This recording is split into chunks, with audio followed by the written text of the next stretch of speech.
Hi everybody, and welcome to today's workout. We're doing full body and abs. Welcome to FitBrin. I am Brenna and I'm really happy that you're here. We're gonna get that strong body moving.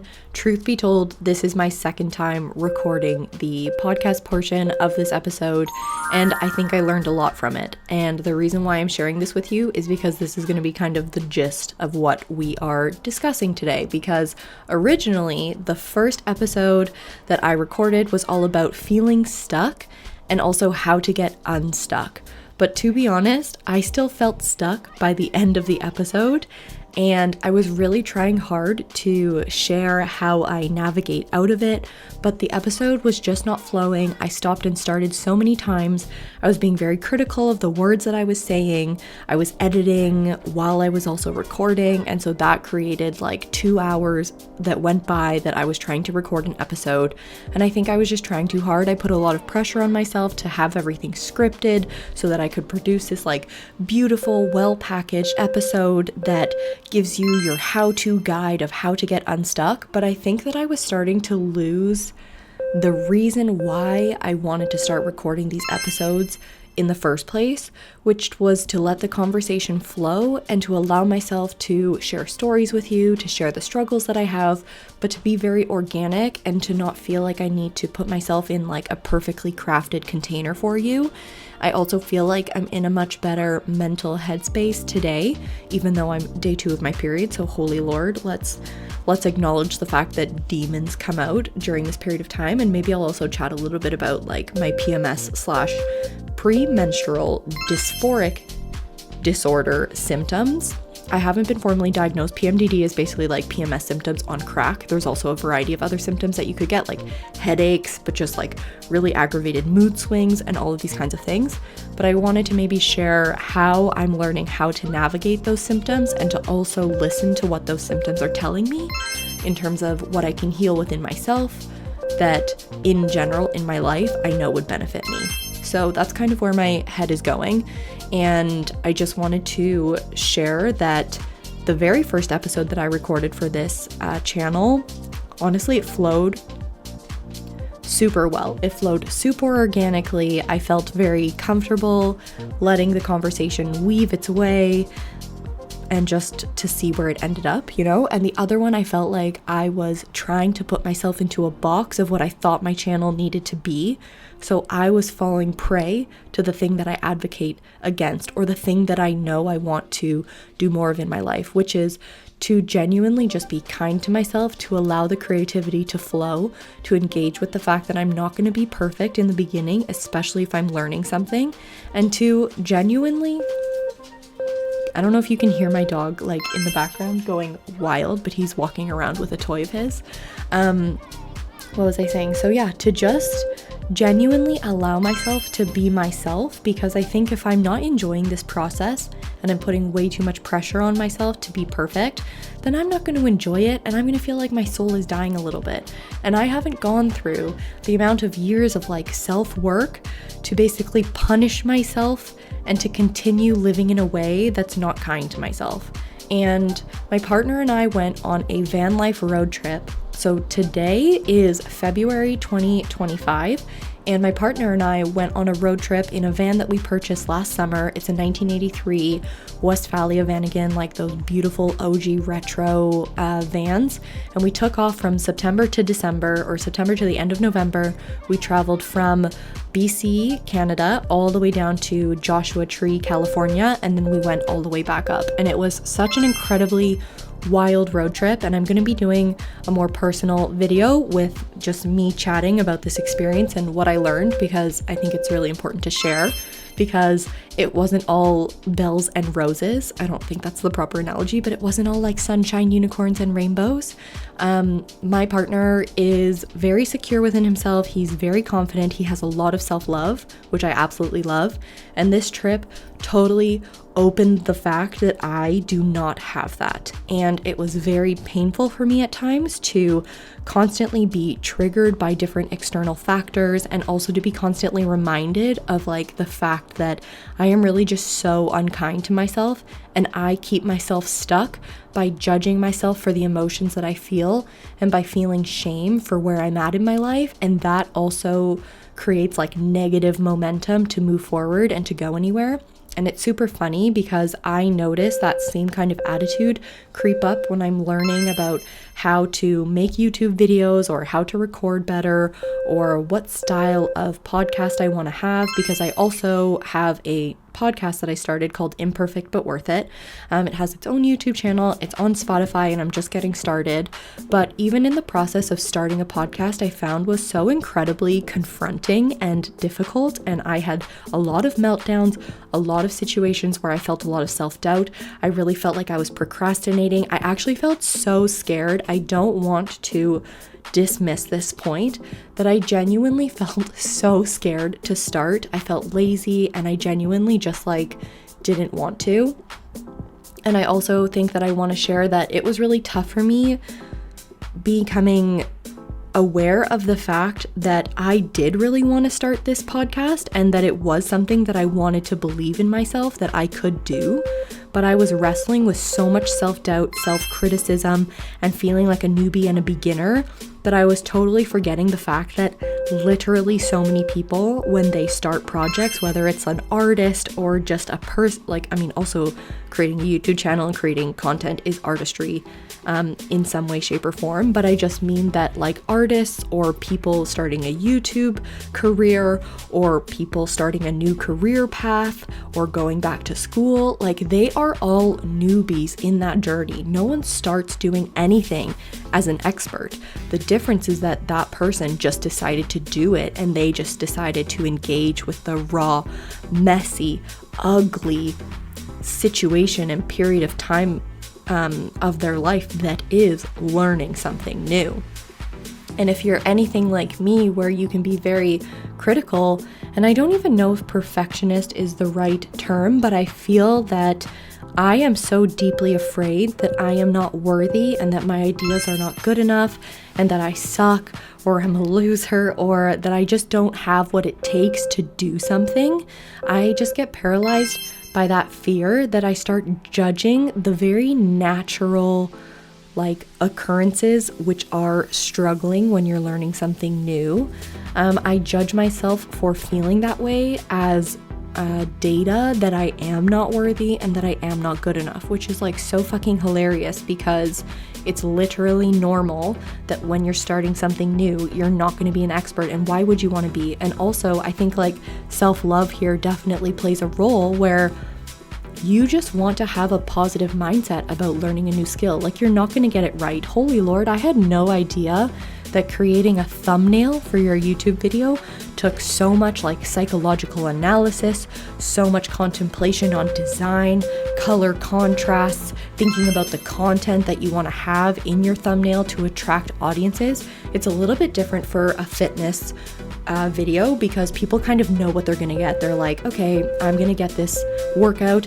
I'm gonna maybe skip through the video to see the kind of moves, see if I like it. But you don't really have to convince somebody to stay on your video besides the fact of seeing that it's a good quality workout and that they're gonna enjoy the process, and that, I don't know, the recording's not shit and blah, blah, blah, blah, blah. You want to have some trustworthiness in the channel.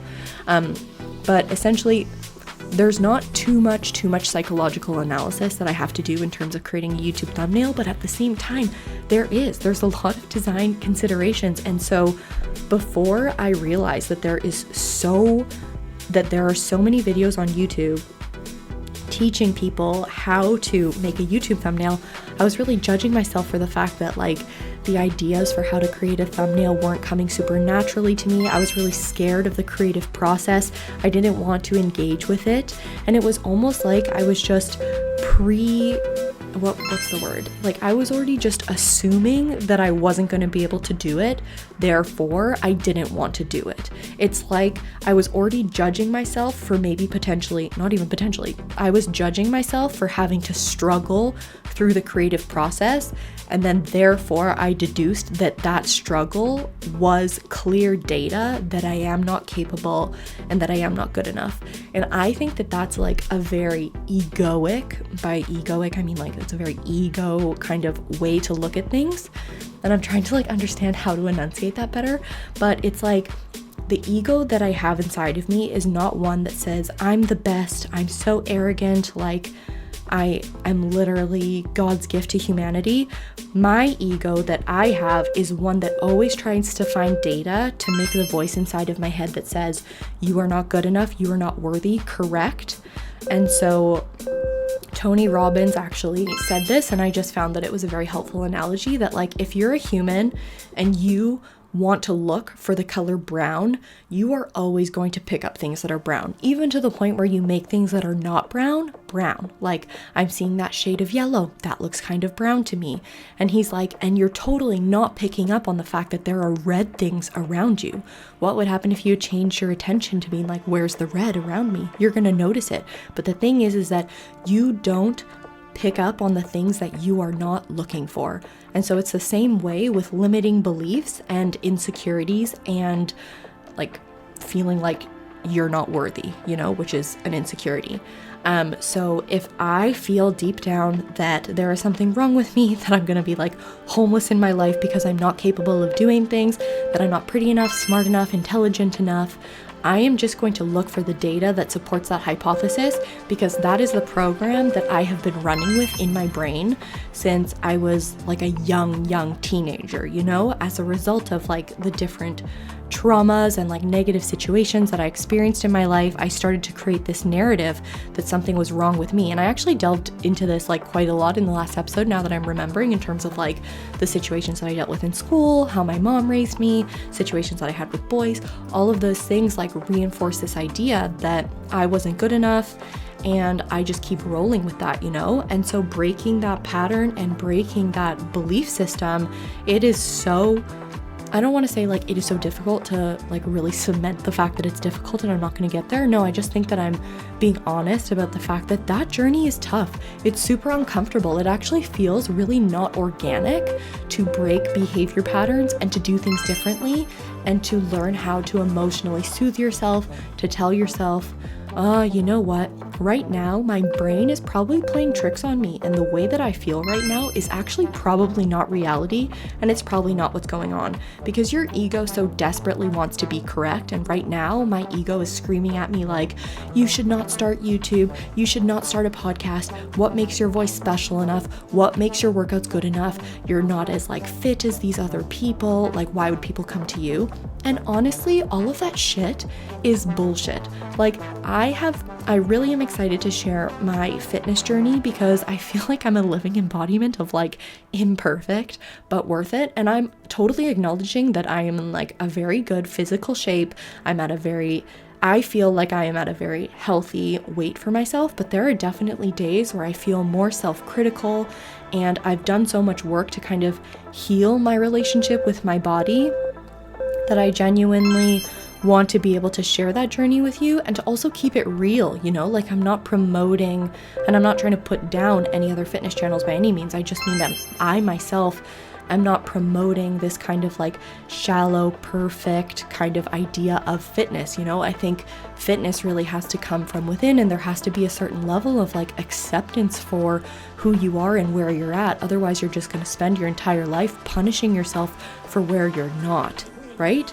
Obviously, everybody wants to continually improve and get better. Like, even for me, I feel like I could be in better physical shape. I think that I'm at a very good point in terms of my physical fitness. I feel quite strong. I know that I have a lot of resilience and a lot of grit, but I also know that I want to continue to push myself. And I think that that is a healthy mindset. Like, I think that if you ever reach this moment in life where you're satiated with where you're at and you're like, you know what, I'm good now. I've done the work. I'm going to sit on the couch and like let everything go because I've made it.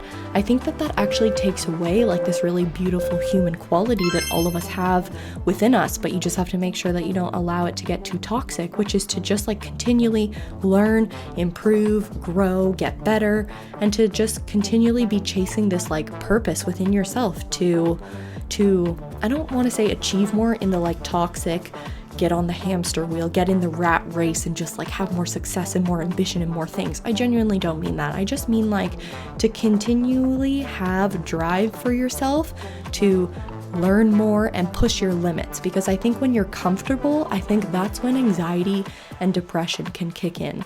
And to be honest, I have had my fair share of experiences with this where I've been in a period where I know that my voice is telling me deep down like, Brenna, you can push yourself more, or Brenna, you need to start getting your shit together. You need to be a little bit more disciplined.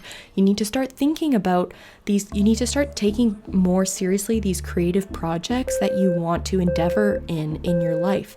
Like, if I'm being completely honest with you, when I was in high school, and I also think when I was in university, I thought about starting a YouTube channel. It didn't come from this arrogant way of like, I want to be famous and I want people to follow me. It was more just that when I was younger, like a lot younger, I used to make home videos and I would just like stay, I'm an only child, so a Friday night for me looked like me spending it sometimes with like my best friend at the time or alone, and like making videos in my bedroom of like whatever the fuck I wanted. Like one time I just stayed in on a Friday night and I memorized the Napoleon Dynamite dance. If you haven't seen Napoleon Dynamite, like solid movie, but like so wacky.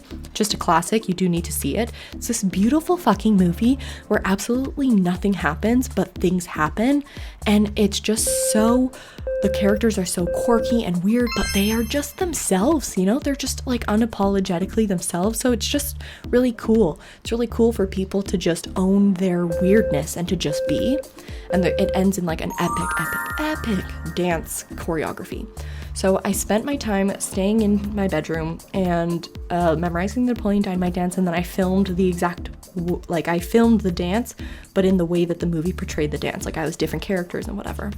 Maybe a few years after I made that video, I was like so embarrassed to the point where I didn't want anyone to see it because you're very self-conscious. But now I look back being like, fuck yeah, that's so sick. I am so proud of myself for doing that. Yeah, it's super weird, but I love that.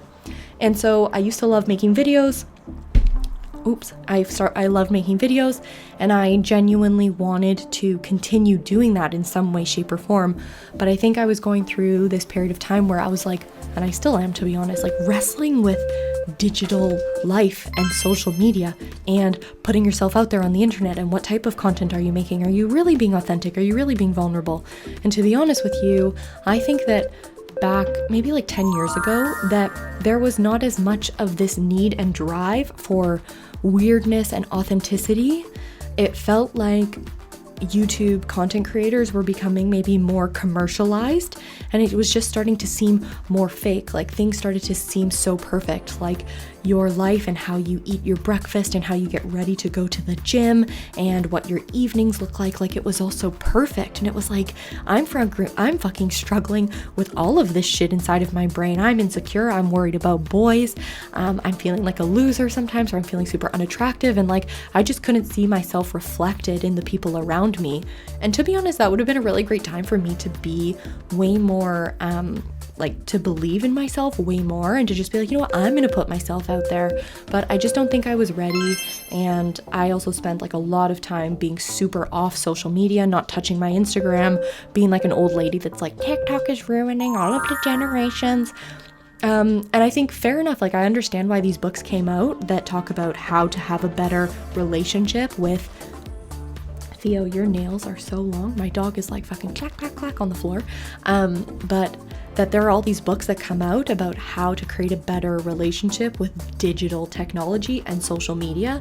And I think for me, like I just got too overwhelmed by what other people were doing. I felt like I compared myself a lot to what people were posting on Instagram. Felt like everyone was posting the highlight reel. Everyone looked like a model. People were rebrushing or airbrushing their faces, their bodies. And it just felt so inauthentic for me to also engage in that. But I didn't want to post real photos of myself because I didn't want to be judged. And so I just spent a really long time not putting my voice out there and thinking that being silent was cooler. Like I'm above social media and I'm better. I'll be honest, I did totally think that.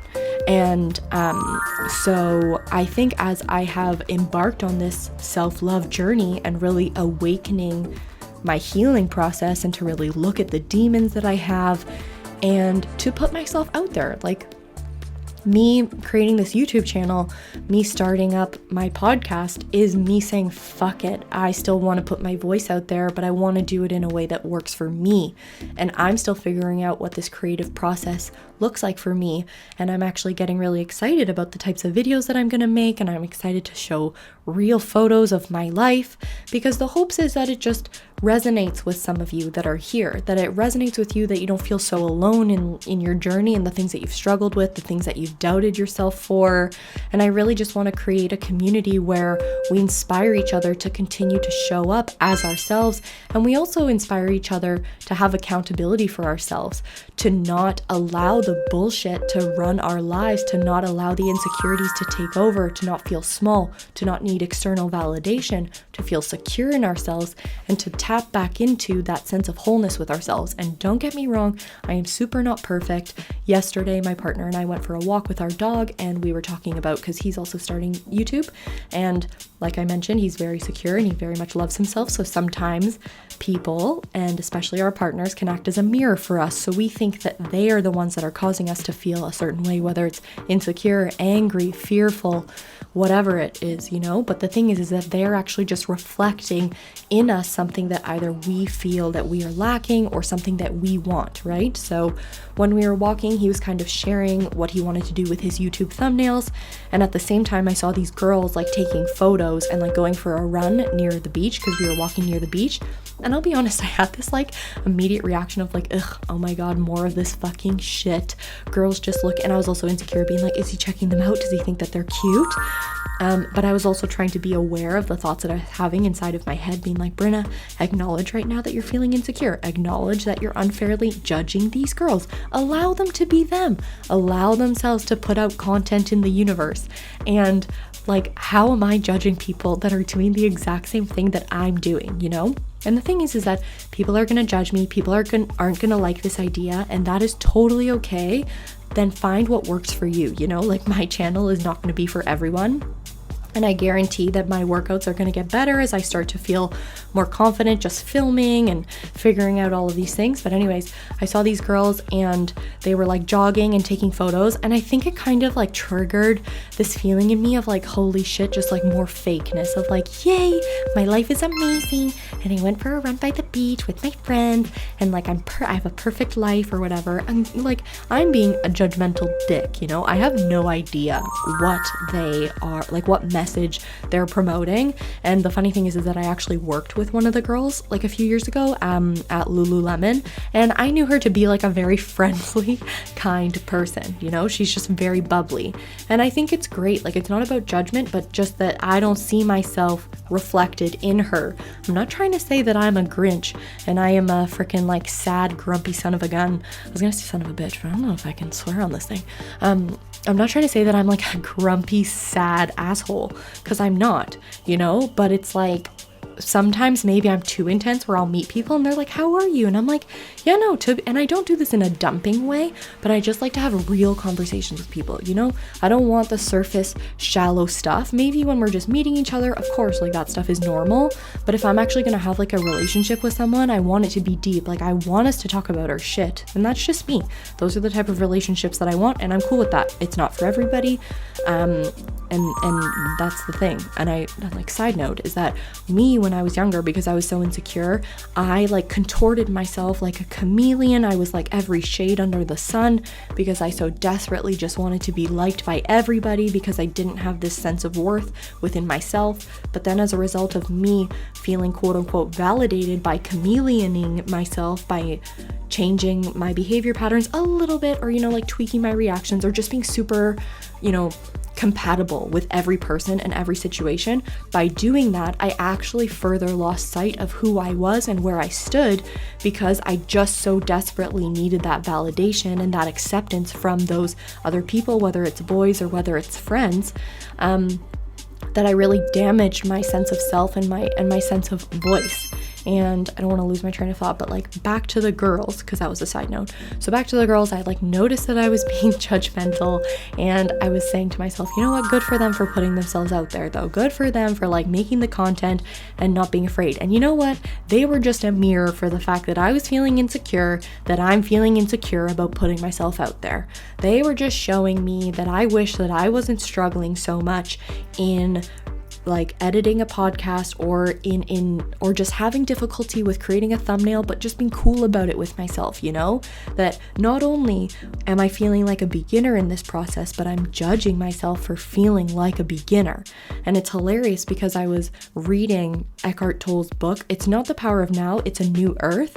And he was chatting about how there are 3 things: non-resistance, non-judgment, and non-attachment. Those things are like the critical pillars for you in your life. And so I noticed that I was like doing the thing that I so desperately knew I shouldn't be doing, that I was resisting my feelings of insecurity and judgment, because I was like, no, I know better. I know that I shouldn't be insecure. I know that I'm judging these girls. Like, fuck, I don't want to be like this. I'm putting in so much effort to work on these things. Then the non-judgment piece, I was judging myself. I was then judging myself for resisting. And I was also judging myself for the emotions that came up in the first place. And then also like non-detachment, I guess in this way, I was just attached to my emotional reaction as some sort of evidence that that was my identity and that was who I was. So for me to be but for me to be sharing that thoughts are clouds and that they pass through, like you need to be mindful of them and allow those clouds to pass through your mind so that you can be reminded that the blue sky is always there, or to just hold the fact that, you know, a blue clear sky, which is like you just being present with yourself and at peace, that is always present. So even if there are clouds in the sky, it doesn't mean that the blue sky doesn't exist. The blue sky always exists. So I was forgetting that in that moment, that who I wasn't a jealous person, wasn't an insecure person, wasn't a failure, wasn't a loser, but I was feeling those things in the moment. And there is a difference between feeling things and being a thing. I'm not actually anything. Like who I am permanently, chronically, it's honestly not anything permanent. I am just me. So allow anything to pass by. And I don't know if I explained that well enough, but I mean, something that I do want to ground myself in always is that I feel like my intentions at the end of the day always come from a good place.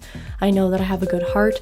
I know that I have a lot of love to give, and I should say that to myself and to also other people. Yes, I have a lot of love to give, but I also need to remind myself to give that to myself.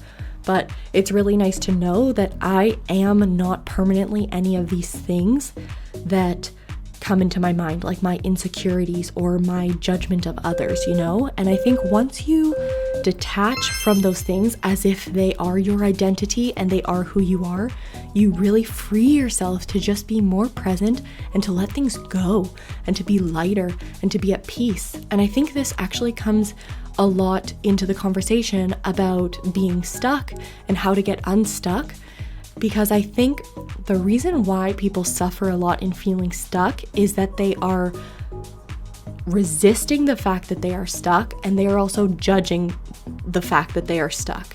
And the thing is that feeling stuck, you almost need to just allow that process to happen, which I know sounds kind of ass because you want to do everything you can to get out of it. And don't get me wrong, there are things that you can do, but I think first and foremost, you need to just allow that to happen. You need to acknowledge and be real with yourself of okay, you know what? I am stuck right now, and that's okay. Am I a stuck person? Is my life going to be stuck? No, because think about yourself 5 years ago. I don't even care if your situation is remotely similar to how it was 5 years ago. You're still not the same person. Life situations have changed. You've done different things. So that in and of itself means that you are not chronically stuck, you know? But I think you definitely need to acknowledge that you're stuck, and you need to let go of the resistance to that situation, and you also need to let go of the judgment that you have for the fact that you're feeling stuck, because I think feeling stuck is such a normal part of human existence, and you need to ride that wave and allow it to happen. But the difference is that you can't just allow yourself to get sucked into the desperation of that event, because if you're getting sucked into the desperation of that event, that is when you are resisting it. And I think that when you're feeling stuck and maybe you are trying to become more honest with yourself about creative projects that you want to engage in, or whether you want to make a change in your life, whether you want to start going to therapy to start working on the relationship that you have with other people. And I say that first because I don't think you can work on any other relationship with other people if you don't work on the relationship with yourself. I was actually thinking for such a long time that I wanted to be a relationship therapist, because I genuinely find relationships so incredibly interesting. There's so much complexity, so much nuance. I said that so intensely, but there is so much nuance. But the thing is that I really wonder how much of relationship fixing could be done by people really prioritizing the relationship that they have with themselves. Because I think two secure people can really figure out, given you have to have certain compatibilities about where your life is headed and what your values are and where you see your life, all of those factors do play a role. And that's a good conversation for another time about relationships. How do you know that you've met a partner who can be a long-term partner for you? But essentially, I think that so much of relationships come down to people's relationships with themselves. And if you're a secure person and you have a lot of love for yourself, I think you're going to be much more able to navigate how to deal with the obstacles and situations that arise in a relationship, So anyways, that was just my thought on relationships. But yeah, back to getting stuck or unstuck. Just don't judge yourself for being in this period of time. And I think in that non-judgment, you have to allow yourself to struggle, and you have to just allow yourself to be going through that period of time that feels so fucking disgusting. And I really want to acknowledge that. I'm gonna be honest with you, the past few days I was feeling incredibly stuck, not to mention that I was on my period, and I feel like the demons come so much more easy to me in my period. The insecurities, the self-doubt, the feeling super emotional, feeling fragile, feeling small. I feel like I can become super codependent and anxiously attached to my partner. I'm not saying that I'm not an anxiously attached person. I've definitely come from that background for sure. That's also another conversation that I would love to get into. But I find that me becoming more anxiously attached happens so seamlessly and unconsciously. And if I'm not aware of it, it could cause me a lot of suffering. So anyways, going back to, as you can see, my brain fucking goes boop, boop, boop, boop. Going back to the beach, when I was noticing that I was judging these girls, my partner quickly realized that I wasn't paying attention to the things that he was saying about his thumbnail. So he was like, Brenna, what did I just say? And to be honest, I lied. And I was like, well, I didn't necessarily lie, but I kind of deduced what I thought he was saying, even though I wasn't entirely sure. And we've had this conversation before where he's like, Brenna, if you don't know, just tell me that you blanked out. But it's much more disrespectful for you to pretend that you were listening to me when you really weren't, And I was like, that's totally fair. That's really not cool. But the thing is that could have been a really great opportunity for me to work on my self-love and to just be like, yeah, you're right. That was not cool. I don't like the way that I handled that situation. I wasn't present. I was afraid of your reaction of finding out that I had lost my attention span.